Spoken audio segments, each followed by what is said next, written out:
Welcome to a new edition of Showtime with Coop. Insightful BS with my NBA teammates and NBA legends. And today, got a couple of topics, Nick. I don't know what you think. Well, I know what you think, but something that's near and dear to your heart, something I hate, but it must be talked about, and that's the Celtics going for number 18 against the Mavs. First game was a blowout. They did a hell of a job. Your Celtics boy. are, and I must admit, are a very good team this year. I don't want to admit it, but they are. And they came out like gangbusters that first game. And tonight, well, today, the second game will be played in Boston. And I'm making a bold prediction. If Boston wins today, that's a that's a 4-1 series, and Boston will be hanging banner number 18, and they will officially catch the Los Angeles Lakers. Lakers Well, having won the in-season championship is our championship, and that's number 18. And that's how I'm going to look at this. that does not stand. That does not. And if it were up to you, you wouldn't have even hung that banner in your rafters. You know you wouldn't have. Coop, Oh, all I can think about game one is Porzingis. Can you hear me, Coop? yeah. Okay, Porzingis and you, because you bitching about him all season. And here he came through in a big way. I mean, you got to give it to him. You know what? I'm gonna say this about that young man, and I wasn't a big fan of his. I thought he was brought in with Phil Jackson with the Knicks. Then he goes to Dallas. Then he goes to Washington, and now he ends up in Boston. And the thing about him is Porzingis, Kristaps Porzingis, was not a franchise carrier. He No. was not that, and I think people thought that that's what he was going to do. Kristaps Porzingis is a complementary piece, and he's a fine piece for the Celtics, and that's the reason why I really believe that they're going to win this. I think Mavericks are going to put up a good challenge in game two. I think they're going to come out and play a little bit better, but I think they're going to be overwhelmed because the size and the fact that Luka Doncic cannot play any defense. He's about as bad as defensive player as Bob McAdoo.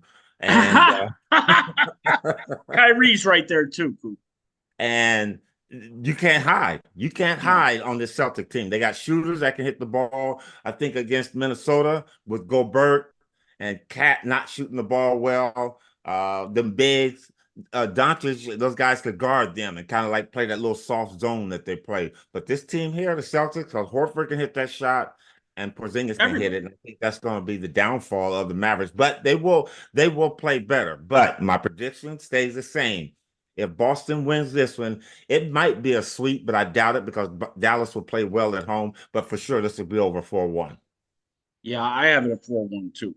4-1. I mean, I had it at 6, but after seeing game one, I do think tonight, well, you're right. I mean, if they're not going to hit outside shots, if they're not even going to attempt them, it's really going to be an issue in today's NBA playing against the Celtics who are just so 3-point driven. And then the defensive end is that was a disaster for Dallas. But I think what really got them, Coop, you know that atmosphere back in the glory days. The crowd really, really got to Kyrie. And even Luca only had one assist. I mean, it really, the sixth man, the crowd came through in game one. Talk about that crowd a little bit, because that was the real days, like when they were shouting shit at you and stuff, like Well, crazy but stuff. let me say this first. The key with Doncic, Luka getting one assist is because Boston is not biting on coming up to Yep. meet him and leaving the Yep. bigs. Boston's bigs are staying back. No And lobs.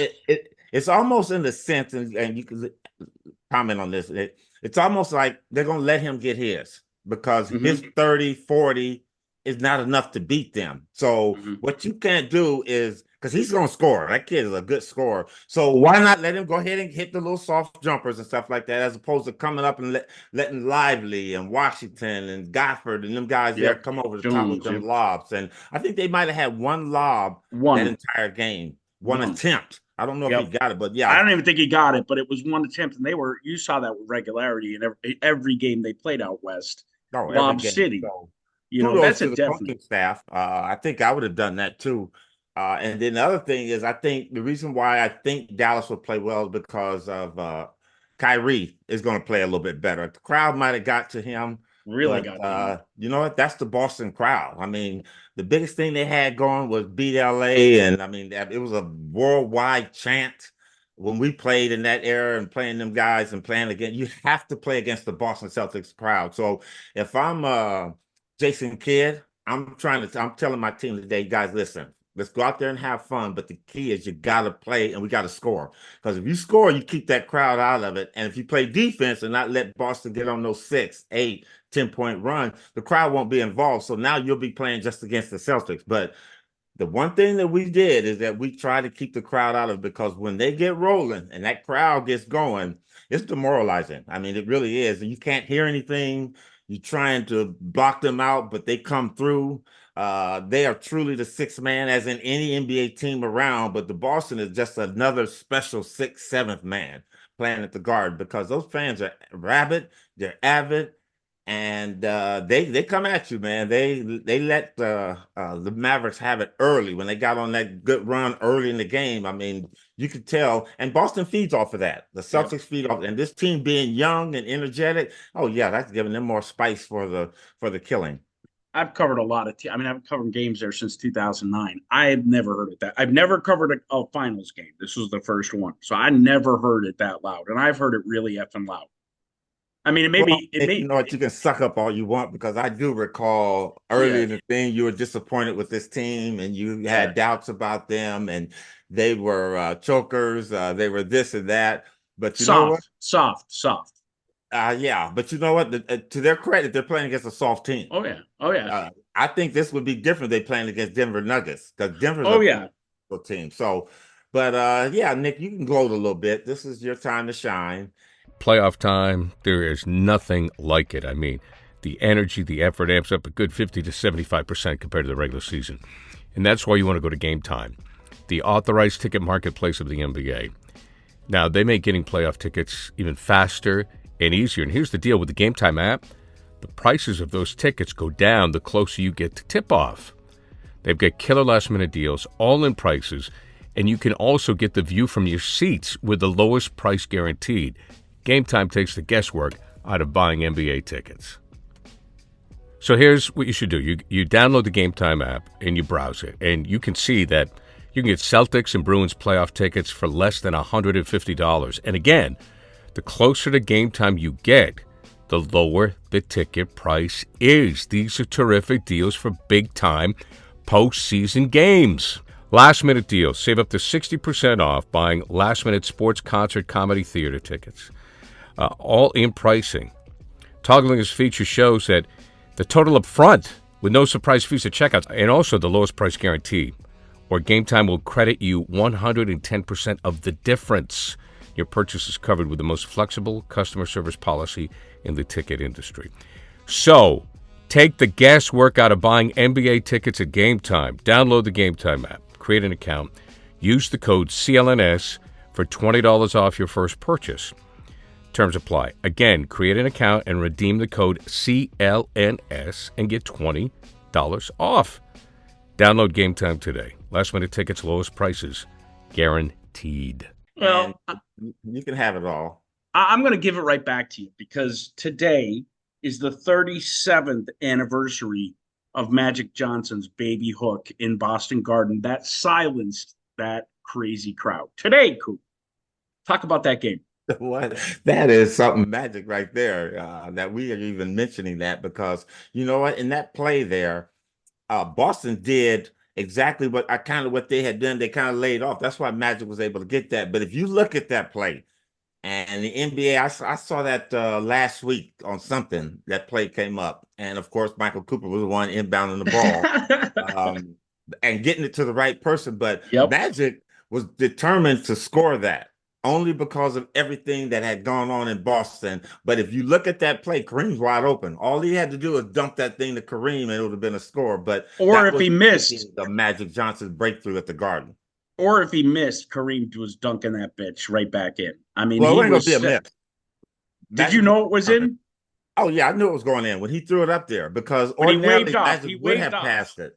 I knew it was going in. He was like, Coop, get the ball to me. Well, of course I'm coming to you. You got point guard. But did I know he was going to make that shot when he went across the key? Because he had been practicing that shot like about 2-3 weeks before in practice. He never really did it a lot, but he just kind of like would practice that shot. And what a time to put it on him. And that was great because he put it over two big defenders, Kevin McHale and Parrish. So, yeah, I mean, I think once he saw McHale, he waved Kareem off almost once he saw McHale step up on him. And then Larry it was dead on, Coop. Did you think it was in? No. When Larry, you knew it was off? Oh, yeah. It was dead on. It was just this long. Well, when he got that shot his spot.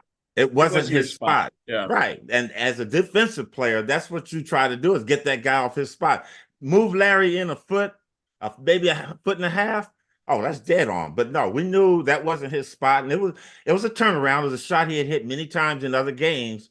But I just knew it wasn't going to. I knew it wasn't going in.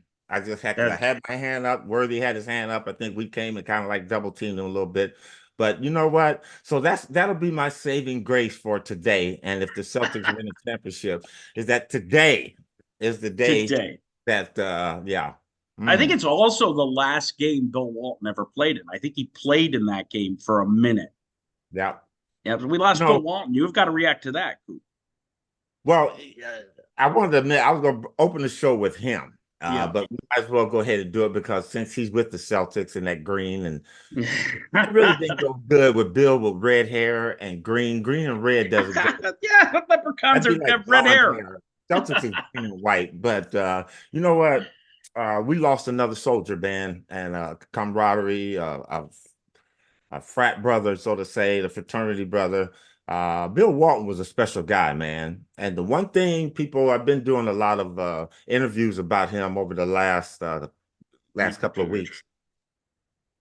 The one thing that I really admired about Bill Walton, and you got to go back to his college days with John Wooden, is that he was taught how to play this game the right way. And I asked myself today, would Bill Walton be effective in the NBA today? And I'll say hands down, hell yes. Simply because he knew how to play the game. Him and Kareem Abdul-Jabbar could play in today's game where the big five is always positioned out on the perimeter. You got to be mobile. You got to remember, Bill Walton in 1977 single-handedly took the Portland Trail Blazers and beat the mighty Philadelphia 76ers, Dr. J, George McGinnis, Daryl Dawkins, just to name a few of those players. They had a loaded. Yeah. And Portland went on to win that game, and Walton dominated that game on the offensive end and on the defensive end. So when he got to Boston, I knew what to expect from him because he was that great of a player. Now, his role had diminished a little bit, but still it was significant because he was coming in to back up some other people. But Walton had the ability to play the five. And as Boston expanded their offense, getting McHale and players like that, Cornbread, Cedric, that four player was able to extend it out to a little bit. So Boston, Bill Walton played well into that perfection because he could hit that little 14-15 bank shot. And that's something that is a lost art because a lot of bigs don't know how to shoot that shot. And it was first Bill Walton, then Tim Duncan came along, James Worthy came along, then, people like that. So Bill Walton was a man that lived his life true to himself. He was last time I saw him was about maybe 4 or 5 months ago, and saw him, and he always had that toothy grin. Everybody smiles, right? We all got a smile. And he goes, Coop, no, he always, Mr. Cooper, how you doing? I was like, Bill, I'm good. You can call me Coop. No, and he goes, did you hug your kids today? And I said, Bill, I hugged them. Was, you know what? You keep hugging them and then hug them again because the kids are our future, and that's what it is. And you know what? He was a great man with his boys. And yes, he was. Obviously, Luke Walton, being a former player for the Lakers and a coach in this league. So, you know what? I did not know he was that ill. I did not know. No, I didn't either. I don't think many people did. Yeah. So, we lost one. But Bill Walton was a special man, special kind of guy, man. And I'm pretty sure I like the way that the Celtics they honored him, his specialness, Yep. And I'll tell you, Coop, he's been in the hearts and minds of fans. Like guys coming out with their number 5 jerseys on having, I don't know, KG probably wouldn't even mind, but having KG taped across the back saying Walton because he wore 5 for us. I mean, the fans, they'd put him on the Jumbotron during the middle of the game and everybody go crazy. So, Yeah. Today's NBA fans, they kind of struggle to relate to us old heads, but not Bill Walton. They related to him because he was just so down to earth and a pothead and just everything fun about life, right? And his whole family was there, and they really went above and beyond, like the Celtics and the Lakers do for their alumni. And it was great. It was awesome. It was a great way to start game one.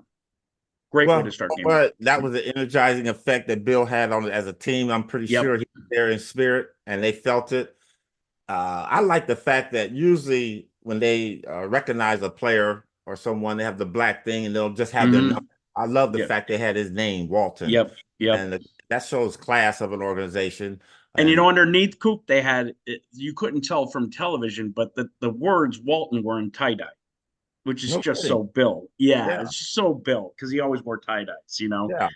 I mean, 2022, he rode the Boston subway, the T to the Garden with the fans. I mean, here's this older guy who just could relate to everybody. It was really jarring when we found out he passed. It was. I'm sure for you too, having known him. He always used to tell the story about originally wanting to go to the Lakers in '85 and Jerry West looking at his feet and saying, "No way." Do you remember any talk of that back then? There's a story about that. And you know what, Bill, if you want to say what is a Laker, well, a Laker has smaller feet and is a lot faster. And Bill wasn't that fast at that point in time in his career. So, but you know couldn't what? jump over a piece of paper, Coop. No, he couldn't. But had he come to LA, I think we'd have been able to fit him in because he could play. But you know what? That's the uniqueness about Bill. I like to think he probably turned us down. No, the Lakers aren't who I am. Let me go to Boston because that was his style of play. Half court, set him up, all that. I mean, Bill could get in transition because he's one of the greatest centers to start transition basketball. When he was with the Celtics, I mean, when he was with UCLA as a young player, getting that rebound and getting it out quick. Pass. Celtics, he did the same thing. So I missed the opportunity to play with him, but my other chance that I got a chance to see him up close is when first came in the league, and he was with the Clippers. Yeah, and we played the Clippers down in San Diego, and Bill was on that team. And he, what the sorry thing, not the sorry, but the sad part about him is that just think how much of a hell of a player he would have been had he not been injured so much. Bill was a vegan. Lived off the land, and up in Portland was ideal for him because they had all them trees and stuff, and he can go up in the mountains and hide and, like you say, get his smoke on because. But you know what? Didn't hurt anybody. Always nice to everybody. And then after his playing days, went on and made a big time contribution in the sportscasting world. I used to tell him, I said, Bill, I love listening to you call the games because he makes it like Chick Hearn and Johnny Most. Yep. You feel like you're there. And that was the one thing about Bill Walton. And sometimes he wouldn't even talk about the game, though. Sometimes he'd be talking about concerts and everything but the game. Bill would be talking and forget where he's at and start going. The NBA lost a great personality there for sure. And they're giving him his due. Yeah, they lost a true ambassador to the game, and Bill Walton. He's gone, but all the people that had a chance to hear his voice and for him to touch him, he's going to be with us forever. So, Bill, R.I.P. baby. They miss you. I knew you gave the Celtics some juice on the first game, but let's see if you can keep doing it again because they got game 2 coming up. Cool. Let me ask you something. Do you as a Lakers guy? I mean, I know we all play the game, because I don't hate the Lakers. We pretend, right? We all play the game. I know you really hate the Celtics, but kind of like you got respect. So who are you rooting for? A lot of respect. Who are you rooting for here? I root for the Mavericks, only because I don't want them to win a championship. But I know. After this first game, and I do a show out here on ABC called Slam Dunk. And they call me the jinx on that show because all my predictions, they always go the other way. They always do, too. I know. So on the show, I had a green hat, and they gave me a green pen, and I'm like, let's go Celtics.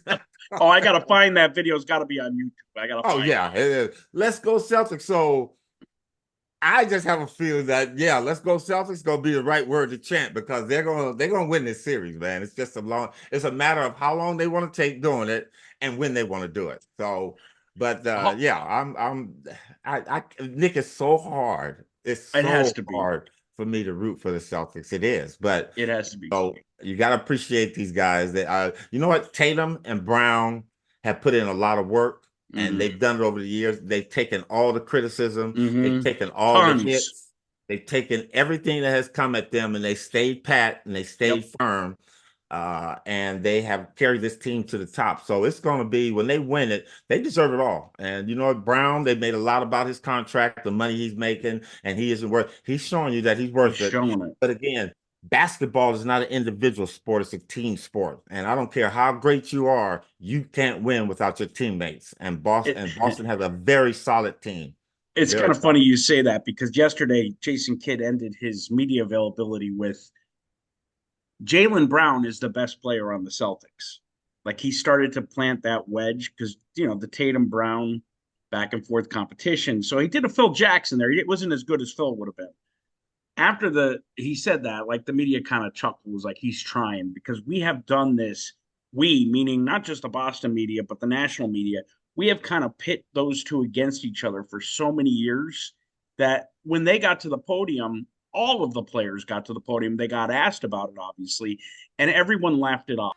PrizePicks is America's #1 sports app with more than 3 million members. It is the easiest and most exciting way to get in on the action while you watch your favorite sports and players. You just pick more or less on 2 or more player stats and watch the winnings roll in. Now get in on the playoff action. Win up to 100 times your money on PrizePicks as you and the world's best players take the game to a new level during basketball's postseason. If you have the skills, you can turn $10 into $1,000 in just a few taps. PrizePicks is really simple to play. You can make a pick and submit an entry in less than 60 seconds. This week on PrizePicks, I'm selecting Jason Tatum to dish out more than 5 assists and for his teammate Jaylen Brown to have more than 22.5 points. Download the app today and use code CLNS for a first deposit matchup to $100. Pick more, pick less. It's that easy. PrizePicks. And Tatum's response, who's probably the most sensitive of everybody, like, we kind of worry, right? His response was, listen, man, like, Jaylen's been great. He deserves everything, but this is a team. No one player, not me, not Jaylen, not KP, is going to get us to the title. And I thought, I think he's got it. I think he's got it. He didn't leave the Eastern Conference Finals empty-handed. Jaylen won the MVP. People were saying he's going to come into the finals game 1 and be chucking it to try to get that in. Dude had 12 points in the fourth quarter, I think, meaning up to the fourth quarter. He only had 12 points. He had a lot of turnovers, but he was passing the ball well. And the rebounding, Tatum's rebounding, especially in traffic, he is such a damn good rebounder. I don't know who the MVP is going to be. It's only been 1 game, but I'm sure these guys don't care. At this point, they want to get this monkey off their back and win the title because there's been so much criticism. I agree with you. I think Tatum's going to get the nod at the end because of things you do. But again, it wouldn't be wrong if Brown got it. Yeah, of course. But right. I'll say this, Nick, and you talking about those 2 young men, they showed us shots during the game. And it was when Mazzulla took out all the starters and put them in, and they zeroed in, and it was Brown on the right, Tatum was in the middle, and I believe it was White that was next to him. And Tatum was sitting back, and the other 2 were kind of sitting forward, and he wiped his face. They kept it on for about maybe 35, 40 seconds, wiped his face, and he started talking to him, and he was leaning back with his arms like that, and he kind of patted both of them on the side. You know what? Those kind of moments, people don't really understand what's going on. But explain it. In the middle is truly your captain. I believe Tatum is the leader of that. He may not be as vocal because Brown seems like he's kind Brown's more serious and vocal, yeah. But I think the talkative people are Holiday, Horford, and White. But those 2 cannot win this. And you know what? It was kind of like a partnership, a pack coming together right there with those 3, because you know what? And Tatum, his mouth was moving. You could tell he was talking about the game. And Brown kind of like shook his head like that. And he's probably saying, y'all, you know what? We got to get this done. And I really can't explain that moment, but I feel it. I know exactly what was going on right there. So from a, any former player played on a championship team, anybody that saw that moment knew what was going on. And I kind of Relate to almost it. got welled up with tears because Yeah. it's hard work, man. And when people are constantly nailing you, and when you play for an organization like the Celtics or the Lakers, just to name two of them, when you play for organizations like that, there's so much uh, quiet abuse that goes on, verbal abuse, that assault about you can't do this, you can't do that. And when you constantly hearing it, and then you keep failing, and you finally start putting it together, you win the Eastern Conference, you're playing for a championship, and you play the way they did that first game. Those are significant moments that's only going to solidify this team. Now, the second part of that is let's go on how Jerry West would slowly but surely start building a championship team. What did they Celtics do? You know what? You got rid of Smart. Everybody thought that was a terrible idea, but you bring in Including me. Holiday. And you just you start building the pieces like that, and then you bring in Porzingis. Brogdon got rid of Brogdon.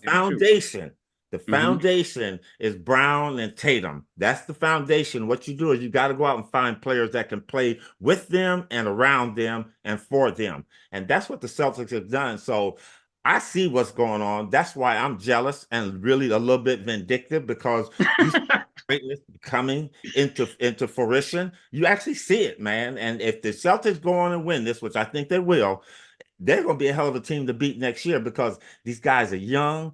For 3 or 4 years, they've taken the beating. Now they're getting ready to get their accolades and go on. And that's only their confidence going to swell even more. And who knows, Celtics may add another piece to the puzzle. So, yeah, Nick, go ahead, comment on that. I mean, I'm listening and just enjoying hearing you relate to what they're going through, having been through it so many times yourself. I hear you talk about foundation. I mean, you won all 5 championships. Were you part of that core? Like, was Jerry building around you, Magic, Kareem, and Worthy? So you felt confident at all times when you were there. You weren't going to get dished. Yeah. And you talk about the noise, and of course, it was a little bit more quiet back then. But now you got social media. Everybody with a cell phone is part of the media. You could get in their ears, and we know NBA players tend to like to listen to people badmouth them for some reason. I guess it's human nature. To be able to shake that off, I think that's part of what you saw in Game 1 too. Was like everything was culminating in that moment. All the years of the media getting in their head, the fans getting in their heads, they banded together. Whereas you saw last year in Game 7 against the Heat, granted Tatum got injured, but they fell apart. That wasn't happening. And I just, again, I want to go back to the crowd one more time. What's the loudest crowd you ever dealt with? Was it Boston? Was it Detroit at the Silverdome? Have to be Boston? Loud crowd, yeah. And when did it? They 84. Beyond themselves, yeah. It flustered you guys. Yeah. And that was Game 2. And really, you never recovered. So from that until 85. And then in 85, how did it feel to quiet that crowd? It was great, but you got to remember, 85, we had the Boston Massacre. That was the first. And Game 2, right there really made us understand that we have to play to keep the crowd out of it, because people thought that series was over. Well, we got beat by 33, 30. I think. Scott Wedman had didn't miss a shot. Wedman, and I'm like, who the fuck is Scott Wedman? Scott Wedman. Who are you? Mean Scott Welder? No, Scott Wedman. So anyway, the crowd was berserk. And that's when we realized, when we got back to the hotel, man, we got to play. You have to play to silence the crowd. And that's what we did. And we went on and won that year. So was that Game 1? Was that the Memorial Day Massacre? Game 1. Memorial Day at Massacre. Boston Garden. And we came back, won Game 2, and then took it to LA. But that crowd was just beyond themselves. And you could see them gloating, but you can see that happening now, because that's who the Celtic fans all the way back to the 60s have been so have inserted themselves into that team. And I'm pretty sure every coach that's been through there, and Coach Missoula probably, hey man, we got to get our crowd into it. You guys got to play a certain way. So that's the fun part of watching this, because you know what? I have been with teams that people said we couldn't win in 1980, and we found a way to win. And it was on the road, but we found a way to win. So we understood what it meant by getting the crowd involved and keeping the crowd out of it, especially when you're on the road. But that's the specialness, and you can see the Boston organization. And I hope they can keep this. I really do, because the Lakers are going to be coming back soon, and I would love to We're see gonna get to another that. We're Lakers gonna get to Celtics. that. Yeah. Well, me too, Coop. I mean, I'd love to. There's such a part of me that wishes it was the Lakers right now, and I think most Boston fans feel that way. There's just nothing like green, purple, and gold in the springtime, and the beat I'm LA gonna tell you this, champs. Nick, and I'm gonna cut you off. If this shit was going down Lakers Celtics, it would be We'd Lakers be 1-0 on the road. oh, all I know is you'd be at the games. We'd be doing this in person. I know that. Oh yeah, I know for that. sure. I know would that. make a trip back there just to see you. So you bring up the Lakers. So your boy JJ Redick seems to be out of the running, and they're talking to Hurley now. What you got to give me your whole take on this without getting yourself in trouble on this coaching situation. Before I do that, let me insert who you listening to. This is the Showtime with Coop podcast. Insightful BS with my Laker teammates and NBA legends, and I got my producer Nick here, a friend, a Celtic diehard, and all of that other ugly stuff. And he's here, and that's what we're doing. Okay, we're kind of analyzing this Celtic Mavs series, and we talked about that. Now we're gonna move on to the Lakers. This is the second segment here. Coach Hurley, UConn, great coach. 2 years went back to back with the teams that he's had, and the Lakers now he's become the new official candidate, the new toy, And you know what? And this is my belief. I really do. And I'm just thinking that, okay, first of all, it's in Hurley's court to do whatever they want to do. I cannot see him leaving UConn. It's a different world in the NBA. And to be a college coach who's never coached in the NBA, and yeah, coaching is coaching, but coaching high school versus junior college, coaching high school boys as opposed to doing high school girls, coaching college basketball, going into the NBA, and the way that these players now, and I'm not going to call them prima donnas because the players are special people in the NBA. It's different. If you're a yeller, you can't come up to the NBA yelling. That ain't going to work. That's not how you coach. So, and in saying that, that kind of lets me get him off the hook a little bit. Now now the other thing that's enticing, I heard they're pulling about 4 or 5 Brink trucks up to the thing. They're bringing some money. I heard like $14 million a year. So that there is going to make him. That there is going to make him. It could be 14, 20, whatever it is. That there is going to make him even consider that. But when he break down the X's and O's and the pros and cons, and you start looking at it, will my style of coaching translate in the NBA? And I don't think so. In college, you can get in the young man's face because and he does and all that. Yeah. You can't get in LeBron's face or AD. No. You might be able to, but you're gonna lose him. Yeah, you're gonna lose him like that. So I think. And the Lakers have probably made this a legitimate offer to this guy, and they're probably waiting to see what he's going to say. But their backup is JJ Redick.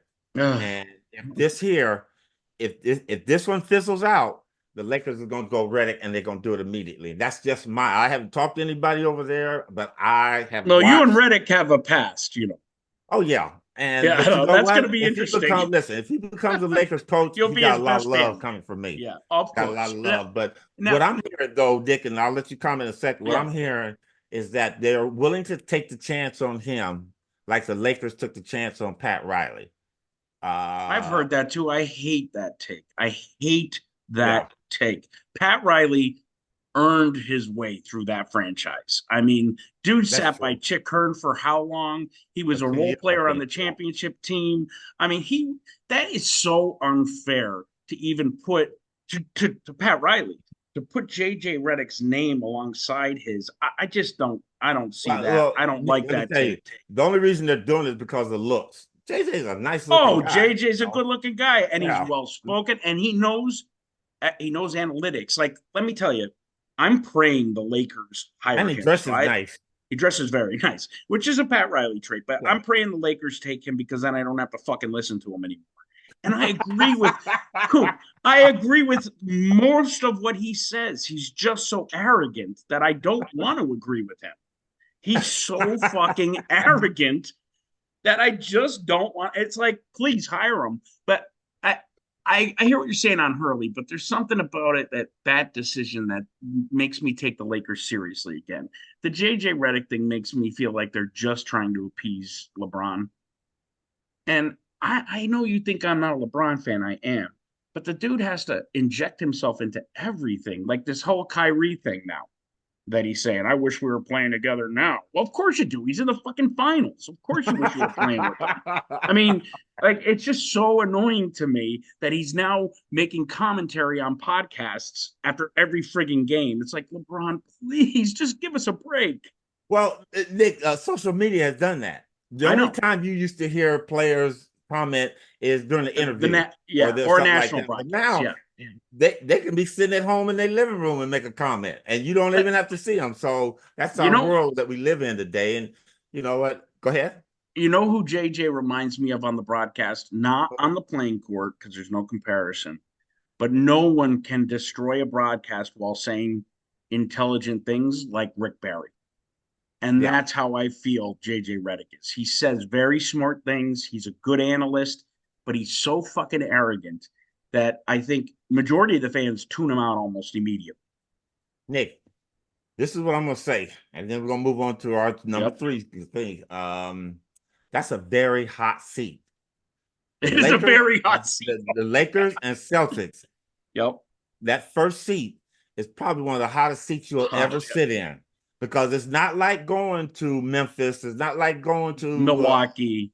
These other teams, because over there is lukewarm in Milwaukee.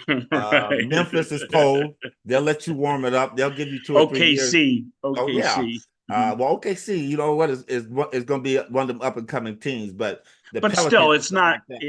Like it's not this yet. That's a hot ass seat. Now, if you want to sit down over there, that's why if you notice, a lot of Laker coaches, head coaches, never sit down. Yep. Didn't sit down, and Ham didn't sit down a lot. Phil Jackson did. Yeah, because Phil Jackson had he won. Situation. But you ain't got that kind of power coming in. You got to see, Phil Jackson came to the Lakers after proving that he was a winner. Mm-hmm. If you haven't won anything, and JJ Redick has never touched NBA Finals, I don't think, or anything like that, that seat's going to be hot now. And people will put up with you because it's your first year, but they only put up with you there. That's provided he gets the job for about 50 games. They're going to give you 50 games to kind of like find out what you can do. But after that, it's going to be, what can you do for us? And, you know, I think his biggest problem, let's say JJ Redick does get the job. His biggest problem is going to be 3 things. One, well, he got one already kind of already done. His relationship with LeBron. Yeah. That relationship is already, LeBron's going to give him a little leeway, may even help him a little bit. The second and third problem is going to be, how do I deal with AD? AD is a special moment too, not in the sense of bad or anything, but he's a player, and you can't lump him and LeBron together, because I tell you this, and I can tell by the way they play, AD has an idea how we should play as well as LeBron. And third, and the most biggest problem is if LeBron's son enters into the draft. That's going to be the third biggest problem. I ain't thinking about the team he has to deal with or that, but you're going to have to draft that kid. You're going to have to.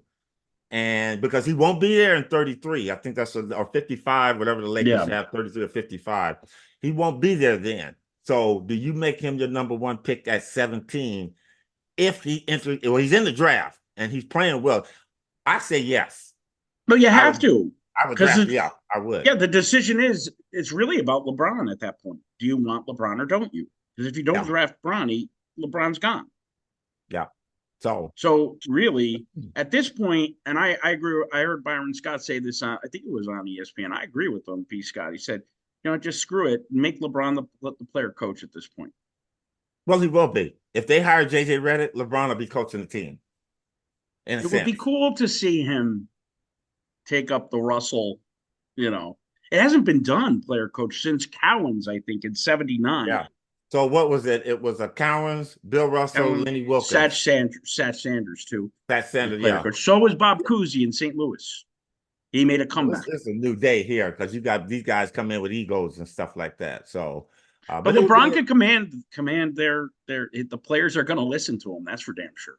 Oh, hell yeah. You won't Yeah, play or get the ball. Are you? exactly. Or no one will say anything good about you. You know what I'm saying? I mean, I don't know, man, but I'm ready for the Lakers to actually get back in the game here. We need it. The NBA needs it. Now you're going to have a New York, a Boston, Philadelphia, and LA, Denver. You're getting all those legacy franchises that played when you played, that were competing hard when you played. Nick, I first of all, don't love lose those your fucking colors. mind. Don't lose your mind. You saying it like, listen, the Celtics are doing good. Just appreciate that and live with that right now. Leave the West Coast alone. Leave us out of it, okay? Usually I don't even watch you guys on the West Coast. Exactly. Coop, Get out this of was here. fun today, man. This was No, we fun. got one more segment, Nick. We got one last What did segment. I forget? Okay? Yeah. And that's called our SBC segment. Start, bench, or cut. And usually you have them. I got them for you this time, okay? Oh boy, all right. And I have three I of like them. this. Go ahead. Okay. Mm-hmm. Who do you start? Who do you bench? And who do you cut? You got Coop, Rodman, and Ben Wallace.